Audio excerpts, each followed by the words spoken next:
नमस्कार. आपल्याकडे पैसे यावेत, आपण श्रीमंत व्हावं, आहे त्यापेक्षा आपली आर्थिक परिस्थिती अधिक चांगली व्हावी असं कुणाला नाही वाटत. आणि तसं वाटण्यात काही चूक पण नाही, हो की नाही. आज आपण ऐकणार आहोत श्रीमंत ही कथा. लेखक रत्नाकर मतकरी. त्यांच्या कबंध ह्या कथासंग्रहामध्ये ही कथा आहे. ऐकूया श्रीमंत. मध्यरात्रीला फारसा अवकाश नाही. सारं शांत झालेलं. रस्त्यावरची वर्दळ थांबलेली. दूरवरून भजनाचा ध्वनी वाऱ्यावरून वाहत येतो. तेवढाच. ते देखील शब्द नव्हे, नुसती टाळ मृदुंगाची धून. झिंचक झिंचक झिंचक झिंचक. चाळीच्या व्हरांड्यात झोपलेल्या पोरांच्या हसण्या बोलण्याचा आवाज हळूहळू मंदावत जात संपूर्ण थांबलेला. सारं वातावरण चिडीचीप होऊन गेलेलं. आता उठलंच पाहिजे, रमाकांत स्वतःशीच म्हणतो. नाहीतर तिकडे पोचायला उशीर व्हायचा. खरं तर मगाच जायला हवं होतं, पण रजनीशी वाद घालण्यात वेळ वाया गेला. वास्तविक रजनीशी या विषयावर बोलण्यात काही अर्थ नसतो हे एव्हाना त्याला चांगलं ठाऊक झालंय. आपलं म्हणणं तिला कधीच पटणार नाही. म्हणे अघोरी नाद. यात काय आहे अघोरी? यात काय आहे अघोरी? आणि इतके लोक जे तिथे येतात ते काय मूर्ख म्हणून? स्वामी ज्याची त्याची इच्छा पूर्ण करतात आणि तो साक्षात तोच स्वामींना वश असल्यानंतर स्वामींच्या भक्तांना काय कमी? जायलाच हवं. एव्हाना तिकडे ड्रम वाजू लागले असतील. टर धम धम धम धम. ड्रम्सचा नाद रमाकांतच्या कानात घुमू लागतो. एकाएकी भजनाचा आवाज शिगेला पोचतो. जोरकस होतो आणि लाट फुटावी तसा एकदम खाली येऊन वातावरणामध्ये विरून जातो. रजनीचं काय जातंय नाव ठेवायला? असे नका अघोरीनाथ. या दारिद्र्यापेक्षा काहीही पुरवलं. घेणेकऱ्यांची तोंड चुकवता चुकवता अर्धा जीव खलास होतो. दिवसभर पैशाचा विचार करता करता भेजा कुरतडला जातो. वाटतं या अवस्थेत जगण्यापेक्षा सरळ आत्महत्या करावी. एका गळक्या खोलीची ही जागा. चाळीच्या ओलसर दमट कुबट कोपऱ्यात. त्यात पसरलेली ही अंथरुणं निव्वळ चिंध्या झालेली. म्युन्सिपाल्टीच्या दिव्याचा उजेड खिडकीतून आत येतो. त्या उजेडात अंधुक दिसणारं हे दारिद्र्य पाहवत नाही. आज ना उद्या स्वामींची कृपा झाली तर सारं बदलेल. ह्या चाळीचा महाल होईल. धम धम धम. ड्रम्सचा आवाज वाढत जातो. अंगावरचा रजनीचा हात तिला कळणारही नाही अशा बेताने रमाकांत बाजूला काढतो. तिच्या बांगड्या देखील वाजणार नाहीत. इतक्या अलगद. काही क्षण मुळीच हालचाल न करता डोळे उघडे ठेवून तो तसाच पडून राहतो. मग हलकेच उठून काळोखातच पॅन्ट बदलतो, शर्ट चढवतो. कानात ड्रम्सचा आवाज वाढत जातो. धम धम धम धम. तसाच चोर पावलांनी दाराशी जाऊन तो दार उघडतो.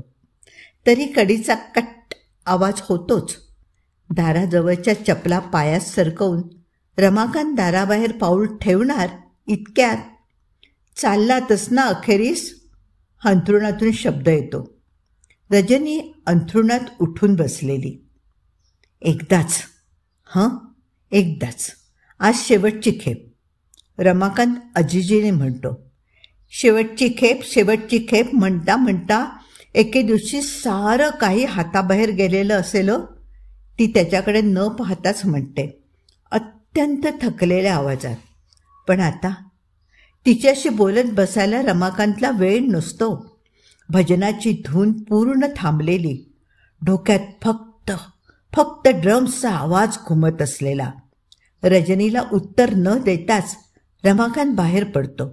घाईघाईने जिना उतरून रस्त्यावर येतो. रजनी एक हताश सुस्कारा सोडून अंथरुणावर अंग टाकते. रमाकांतचा हा नाद आता कधीच सुटायचा नाही अशी तिची पक्की खात्री झालेली आहे. बसमधून उतरून रमाकांत घाईघाईने चालू लागतो. रस्त्यावर चिटपाखरू देखील नसतं. मध्येच एखाद्या कुत्र्याचं विव्हळणं सोडलं तर सारं काही सामसूम. घरातून निघताना सारं लक्ष लागलं होतं मठाकडे. पण घर सोडल्यानंतर आता डोक्यात येतात घराचेच विचार. रमाकांतचा जन्ममुळी 18 विश्व दारिद्र्यातला. त्यामुळे शिक्षणही जेमतेम. कुठे चांगली नोकरी मिळणार? त्यातून हे नशीब. हात धुवून मागे लागलेलं. मिळालेल्या नोकऱ्याही सुटत. कुठे रिट्रेचमेंट होईल तर कुठे कंपनी नुकसानीत जाईल. कुठे पगार तुटपुंजा तर कुठे कामच तात्पुरतं. रजनीसारखी सुस्वभावी बायको मिळाली, पण तिच्या हौसा मौजा कधी पुरवताच आल्या नाही. मुलगी झाली. तिचा आजार आधीच डोक्यावर असलेला कर्जाचा भार वाढवून गेला. त्याच आजारात ती गेली आणि रजनीच्या तोंडावरचं हास्य कायमचं मावळलं. गेली ती सुटली असं वाटण्या इतका प्रत्येक दिवस अधिकाधिक हलाखीचा येऊ लागला. आपणही आत्महत्या करावी असं वाटू लागलं. या यातनांवर एकच उपाय होता, पैसा मिळवायचा. काय वाटेल ते करून पैसा मिळवायचा. जनावरासारखं टाचा घासून मरायचं नसेल तर मर्दासारखा पैसा मिळवायचा. चिक्कार पैसा, पैसा पैसा. टेलिफोन, गाडी, बंगला, वैभवाची नाना रंगी स्वप्न रोज डोळ्यांना दिसत. पण पैसा मिळवायचा कसा? धंदा करायला भांडवल नव्हतंच. पण याची टोपी त्याला घाल असं करायला लागतं तेवढी अक्कल हुशारीही नव्हती. पैसा मिळवायचा एकही मार्ग उघडा नव्हता. विष खावं? हां, विष खावं की गच्चीतून उडी टाकावी अशा विचारात रमाकांत असताना एके दिवशी अचानक एक टकल्या माणूस गाडीत भेटला. काळजीत दिसता तुम्ही, टकल्या म्हणाला. चेहरा सांगतोय, नाही नाही नाही, बोलू नकाच तुम्ही, मी बरोबर ओळखतो. हात पाहू? हां, मला वाटलंच. रात्रंदिवस काळजी, आणि ती देखील पैशांची. हो ना, मला वाटलंच. पण काळजी नको, नशिबात पैसा आहे, भरपूर आहे. मार्ग सापडत नाही म्हणता? अहो, मार्ग आहे. इच्छा तिथे मार्ग म्हणतात, पण ते खोटं आहे बरं का. अहो, नुसती इच्छा असून काय उपयोग? मार्ग दाखवायला गुरु हवा, आणि गुरु मिळायचा म्हणजे ते नशिबात असावं लागतं. हवाय? हं, गुरु हवाय का तुम्हाला? मला वाटलंच. हा घ्या पत्ता. बरोबर परवाच्या अमावस्येला या. आल्याशिवाय राहू नका. आला तर भाग्यवान ठराल, नाही आलात तर पस्तावाल. टकल्याने दिलेला पत्ता रमाकांतने जपून ठेवला. पण रजनीकडे त्याने स्वामींचा विषय काढला मात्र ती अशी काही चवताळली. तिचा असल्या मार्गांवर बिलकुल विश्वास नव्हता. रमाकांतला तिचं म्हणणं पटलं आणि पटलं नाहीही. त्याला काही सुचन असं झालं. उलट सुलट विचारात अमावस्या टळून गेली. पण अमावस्या टळली तरी मनात पुन्हा पुन्हा येणारा विचार गेला नाही. शर्टच्या खिशातला पत्ता जणू काही छातीत घर करून बसला. शेवटी धीर करून रमाकांत स्वामींच्या मठावर गेला. गुरुकृपा बंगल्यावर. गुरुकृपा आता जवळ येतो. आज पौर्णिमा. काळ्या आकाशात वर चढू लागलेला पूर्ण चंद्र शरीरावरच्या कोडाच्या पहिल्या चट्ट्यासारखा विद्रूप दिसतो. तो डाग काळ्या पाण्यावर लखलखत राहतो. सारा किनारा निर्मनुष्य. कशी कोंडणे, पण गुरुकृपाच्या अवतीभोवती बिलकुल वस्ती नाही. वाळूत मध्येच उठून बसलेल्या एकाकी मस्तकहीन कबंधासारखा तो एकटा बंगला त्या निर्जन किनाऱ्यावर अमानुष वाटतो.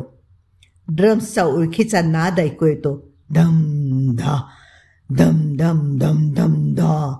रमाकांत पहिला प्रथम स्वामींकडे आला तेव्हा तिथला एकंदर प्रकार पाहून हादरूनच गेला. पण त्याबरोबरच त्याला स्वामींची महती देखील पटली. बंगल्यांच्या दारात उभी राहिलेली मोटारींची रांग दाखवून त्याला टकल्या म्हणाला, पाहिलं, इतके बडे बडे लोक आहेत, पण दुःख दूर करण्यासाठी शेवटी त्यांना स्वामींकडेच धाव घ्यावी लागते. कुणाची बायको पळून गेलेली, तो कुणाची सासू छळ करते, कुणाला राजकारणात पुढे यायचंय, तो कुणाला मूल व्हायला हवंय, हे ना ते. पण स्वामी सगळ्यांच्या मनातल्या इच्छा ओळखतात, योग्य वेळी त्या पुऱ्या देखील करतात. कशा विचाराल? मला वाटलंच. अहो, त्यांना काय, त्या माणसाला प्रत्यक्ष तो वश आहे. त्याला काय कठीण आहे? तो कोण? हे विचारायचा धीर रमाकांतला झाला नाही. आता देखील त्याचा विचार मनात येऊन रमाकांतचं अंग शहारलं. कोण आहे तो? रमाकांत आजूबाजूला पाहतो. जवळ कुणीच नसतं. एके दिवशी त्याने टकल्याकडे भीत हा विषय काढला होता, पण टकल्याने कुणी ऐकत तर नाही ना अशी खात्री करण्यासाठी इकडे तिकडे पाहिलं आणि मग दबक्या आवाजात म्हटलं, श हां, असे भलते सलते प्रश्न विचारू नका. योग्य वेळी ते तुमचं तुम्हालाच कळेल. तुमच्यासारखं एक राहू द्या, पण ही बडी बडी मंडळी, स्वामी त्यांच्याकडून एक कवडी तरी घेताना पाहिलंय तुम्ही? पाहिलंय? छॅट, नाव नको. मग स्वामींचा एवढा बंगला, 2 गाड्या, कशाच्या बळावर? कशाच्या बळावर असं विचारालच तुम्ही, हो ना? मला वाटलंच. अहो, इथेच तर त्यांची महती सिद्ध होते. स्वामींना तो प्रसन्न आहे. म्हणतात ते यासाठीच. अहो, नुसती बंगला गाडी काय घेऊन बसलायत? तो स्वामींना किती आणि कसलं वैभव देतो याची आपल्याला कल्पना देखील करता येणार नाही. आपण एवढंच समजायचं की स्वामी त्याचे एकनिष्ठ दास आहेत आणि तो स्वामींसाठी काहीही करायला समर्थ आहे. एवढं सगळं ऐकून घेऊनही तो कोण याचा रमाकांतला पत्ता लागलाच नाही. मात्र स्वामी जिचे दास आहेत अशी एक प्रचंड शक्ती आहे आणि तिचं स्वरूप विलक्षण, रहस्यमय, गूढ, अवकाशातल्या काळोखापेक्षाही काळकुट्ट असं काहीतरी आहे. एवढं जाणून तो मनातल्या मनात भेदरून गेला. आताही रमाकांत त्याच विचाराने शहारतो. झपाझप पावलं टाकत तो गुरुकृपा गाठतो. दरवाजा पुरातनकालीन कोरीव दरवाजासारखा, प्रचंड आणि रहस्यमय, काळ्याभोर शिसवी लाकडाचा, मध्यभागी कोरलेलं भव्य सिंहमुख, सिंहाच्या शरीराला दोन्ही बाजूंनी विळखे घातलेले 2 काळ सर्प, सिंहमुख विलक्षण क्रोधायमान झालेलं, डोळ्यांमध्ये लाल भडक अंगार, सिंहाच्या डोळ्यातले लाल दिवे पेटलेले, म्हणजे साधना चालू, प्रवेश बंद. जागच्या जागी चुळबुळत रमाकांत बंद दरवाजासमोर उभा राहतो, भडकलेल्या सिंहाला दया येण्याची वाट पाहत. आणि जशी काही त्याची दया आल्याप्रमाणेच दरवाजा आपोआप उघडतो. त्यामागे बसलेल्या काळ्या गणवेशातील द्वारपालाने तो उघडला हे माहीत असूनही रमाकांत क्षणभर दचकतो. मग द्वारपालाकडे न पाहताच घाईघाईने आत सरकतो, बंगल्याच्या टेरेसच्या दिशेने. तिकडूनच आता ड्रम्सचे बेभान सूर ऐकू येत असतात. टेरेसला लागूनच एक छोटी खोली आहे. रमाकांत घाईघाईने त्या खोलीत शिरतो. तिथल्या असंख्य खुंट्यांवर कपडे लावलेले आहेत. रमाकांत झपझप कपडे उतरवतो. शर्ट, पॅन्ट, गंजी फ्रॉक, अंडरवेअर देखील काढून टाकून रमाकांत संपूर्ण नग्न होतो. पहिल्या खेपेला असं नग्न होताना रमाकांतला खूप लाजल्यासारखं झालं होतं. पण नंतर स्वामींनी सांगितलं होतं की अशी लाज वाटण्याचीच लाज वाटायला हवी. आता सवयीने फारसं काहीही वाटेनासं झालं होतं. कपडे खुंटीला लावून रमाकांत टेरेसमध्ये जातो. आकाशात पूर्ण चंद्र अगदी माथ्यावर येतो. टेरेसच्या मध्यभागी एक मोठं खडूचं वर्तुळ काढलेलं, त्याच्या मागेच दुसरं त्याहून मोठं वर्तुळ. या 2 वर्तुळात दाटीवाटी करून बसलेले सर्व वयांचे स्त्री पुरुष,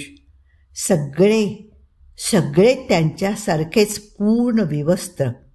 सर्वांचे डोळे चंद्राकडे लागलेले, मात्र त्यातील नजर हरवलेली. मध्यभागी स्वामी, त्यांच्या अंगावर मात्र एक काळा भोर पाय घोळ रेशमी अंगरखा. चित्त एकाग्र करा, चंद्रावर चित्त एकाग्र करा, मंत्रघोष केल्यासारख्या स्वरात ते सांगत राहतात. ड्रम्स बेभानपणे वाजतायत. त्यांच्या साथीवर एक एक जण हळूहळू घुमू लागलेला.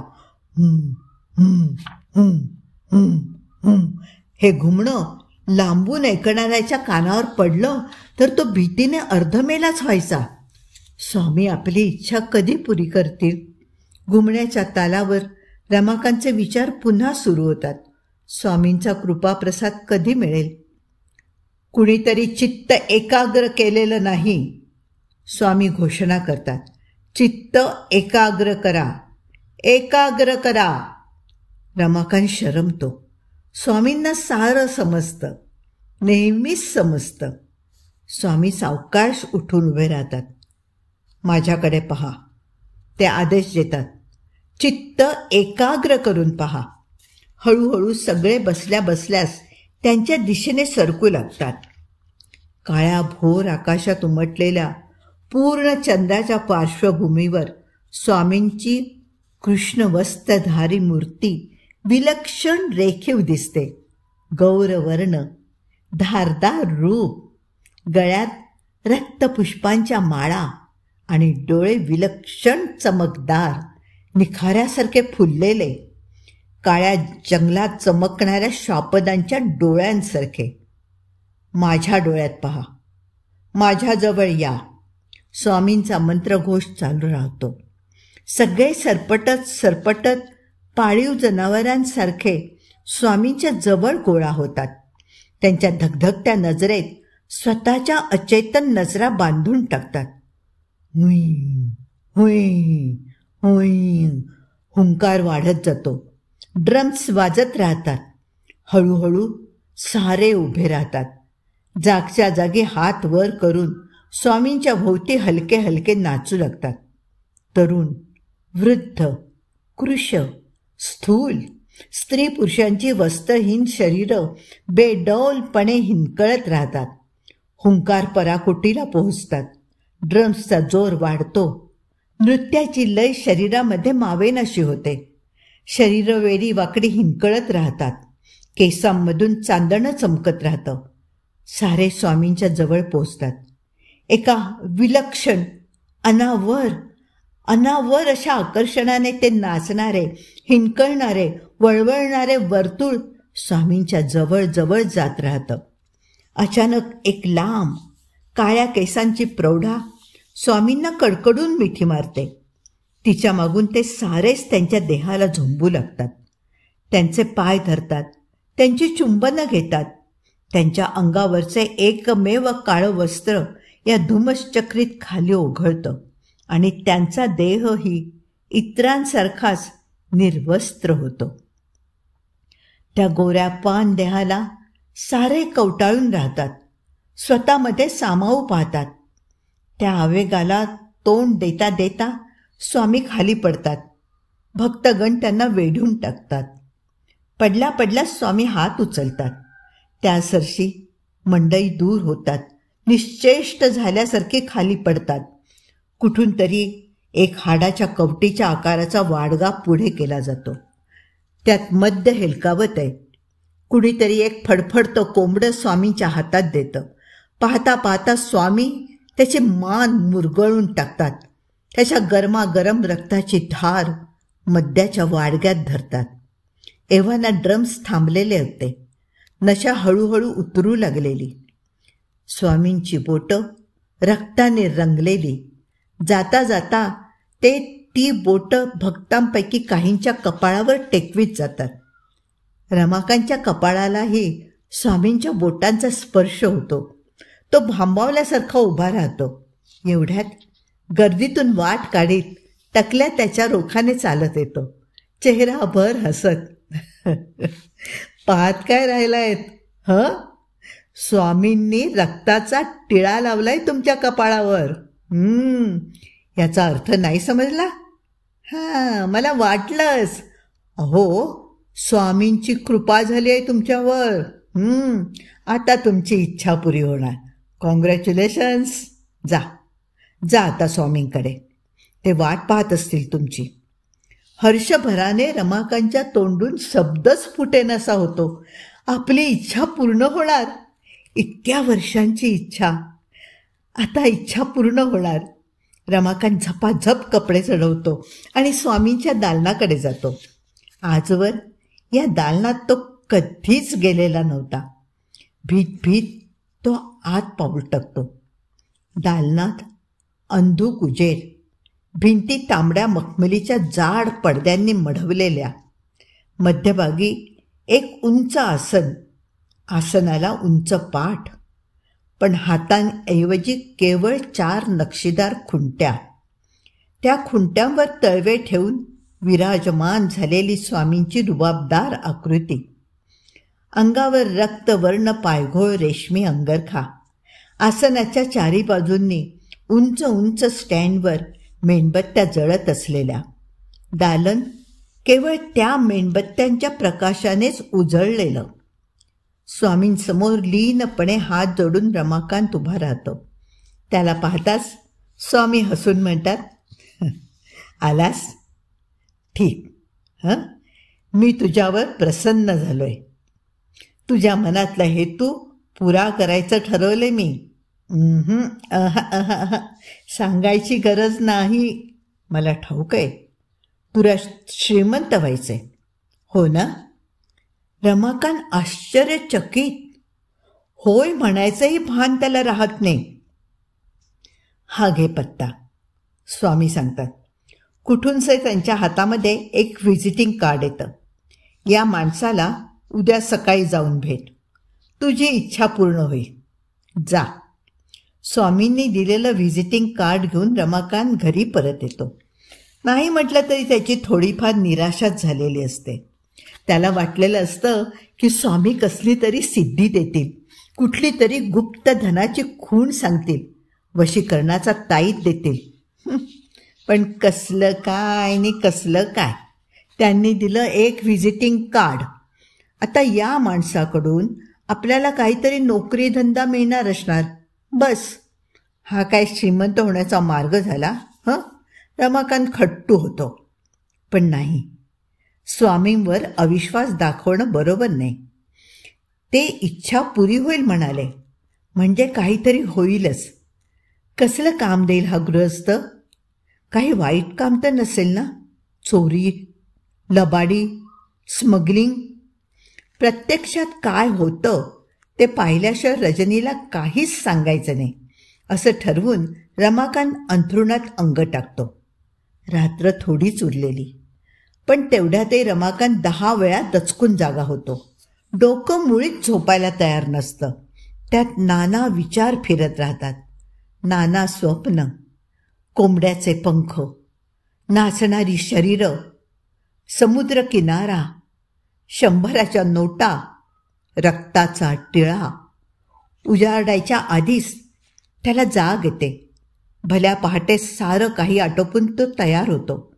रजनीला विपरीत वाटतं, पण ती काहीच बोलत नाही.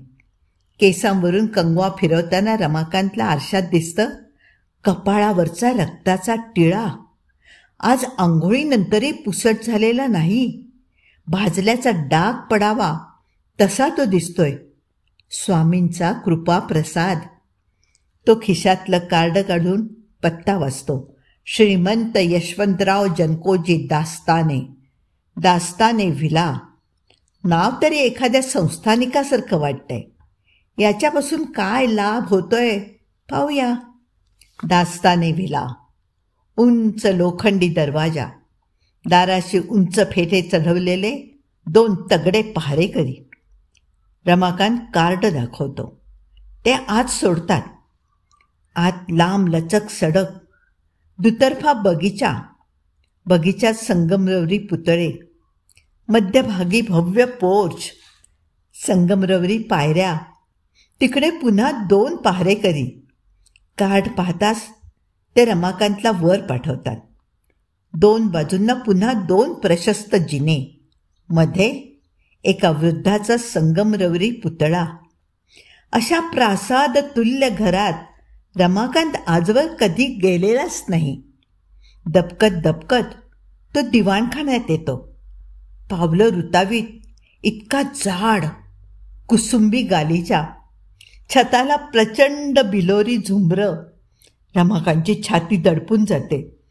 तो एका नक्षीदार आरामशीर सोफ्यावर धास्तावून बसतो.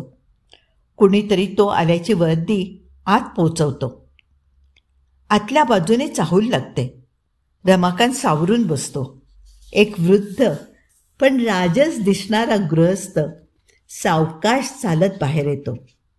केस संपूर्ण पिकलेले, वर्ण लालसर, शरीर स्थूल, वयपरत्वे ओघळलेलं, चेहरा सस्मित, अंगात उंची झब्बा, तलम धोतर, गळ्यात छडा, बोटात अंगठ्या. हेच श्रीमंत दास्ताने असावेत. चेहरा सांगतोय ना. डोळे बारीक करून श्रीमंत त्याच्याकडे पाहत पुढे होतात. रमाकांत हात जोडून उठून उभा राहतो. मला स्वामींनी पाठवलंय असं काहीतरी बोलण्यासाठी शब्द शोधत राहतो. इतक्यात श्रीमंत त्याला एकाएकी मिठी मारतात. रमाकांत गोंधळतो. काही वेळ दास्तानेंना बोलणं अशक्य होतं. त्यांचा कंठ दाटून येतो. डोळ्यातून आसवांच्या धारा लागतात. रमाकांत अवघडून जातो. मग श्रीमंत कसेबसे बोलतात. 20 वर्ष, 20, जवळजवळ 20 वर्ष. 12व्या वर्षी घरातून पळून गेलास आणि तो आत्ता भेटतोयस काय रे गुलामा. श्रीमंत दास्तानेचा गैरसमज काढून टाकणं मोठं कठीण होऊन बसतं. तरीही रमाकांत स्वतःकडून शिकस्तीचा प्रयत्न करतो.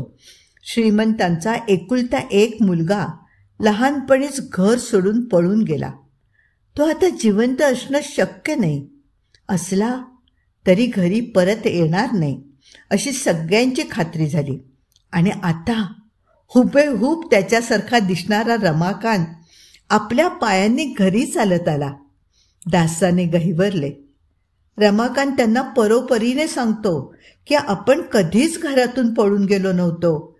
आपले वडील हयात नाहीत. आपण दास्तानांचे कोणीही लागत नाही. पण श्रीमंत ते मानायला तयार होत नाहीत.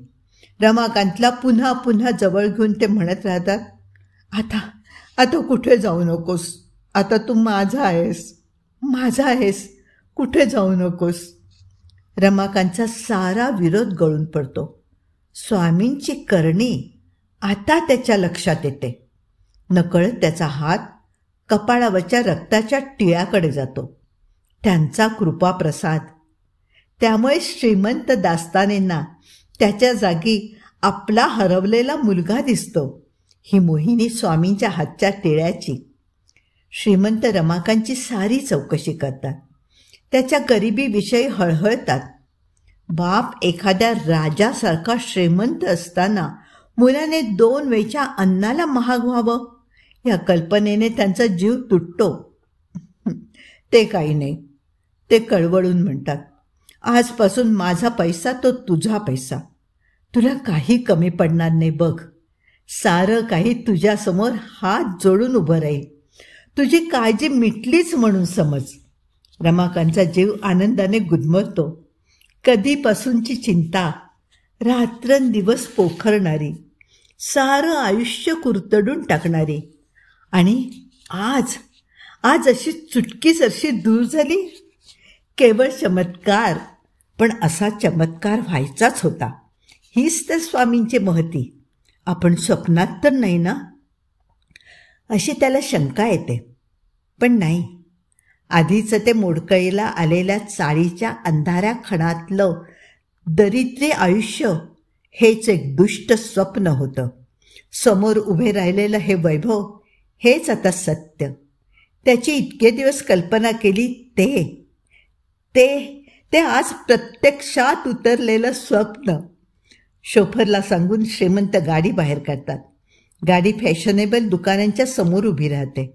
रमाकांतसाठी नवे उंची पोशाख, नवीन शूज, नवीन घड्याळ या सगळ्याची खरेदी होते. हात खर्चासाठी 100च्या 10 नोटा त्याच्या हातावर ठेवल्या जातात. त्याला चाळीवर परत सोडून श्रीमंतांची गाडी निघून जाते. त्या मोडक्या चाळीतले शेवटचे 1-2 दिवस. त्यानंतर रमाकांतसाठी एक छोटासा नवीन बंगला सुसज्ज होणार असतो. चाळीच्या पायऱ्या चढून खोलीत आलेला रमाकांत रजनीला नेहमीपेक्षा अगदीच वेगळा वाटतो. त्याच्या हर्षाने बेभान झालेल्या चेहऱ्याकडे ती पाहतच राहते. का कुणास ठाऊक त्या चेहऱ्याची तिला भीती वाटते. आपण श्रीमंत झालो रजनी. हातातली पुडकी खुर्चीत टाकून तो ओरडतो. आजपासून आपण श्रीमंत झालो. विश्वास नाही बसत तुझा? मग हे बघ, हे बघ, हे बघ.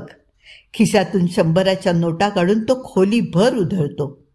रजनी स्तब्धच राहते. त्याच्यात झालेल्या या बदलाचा अर्थच तिला समजत नाही. तिच्या स्तब्धतेने रमाकांत दिवसला जातो. त्याची अपेक्षा असते की अनपेक्षितपणे मिळालेला हा पैसा बघून ती हर्षभरीत होईल. इतके दिवस आपला मार्ग अघोरीपणाचा ठरवला याबद्दल क्षमा मागेल आणि आपल्याप्रमाणेच पुढील सुखाच्या स्वप्नांमध्ये रंगून जाईल. पण ती गप्प राहते आणि रमाकांत चिडतो. तिला सारं समजावून सांगतो. झालं ते कसं चांगलंच आहे हे पटवण्याचा प्रयत्न करतो. श्रीमंत दास्तानेविषयी सारं काही सांगतो. त्यांच्या प्रासादाविषयी, त्यांच्या वात्सल्याविषयी. न थांबता तो एकसारखा बडबडत राहतो. रजनी सारं ऐकून घेते आणि फक्त एवढंच म्हणते, त्या म्हाताऱ्या पित्याच्या मनाशी खेळ खेळणं हे पाप आहे रे. संध्याकाळच्या सावल्या एकमेकींमध्ये मिसळू लागलेल्या.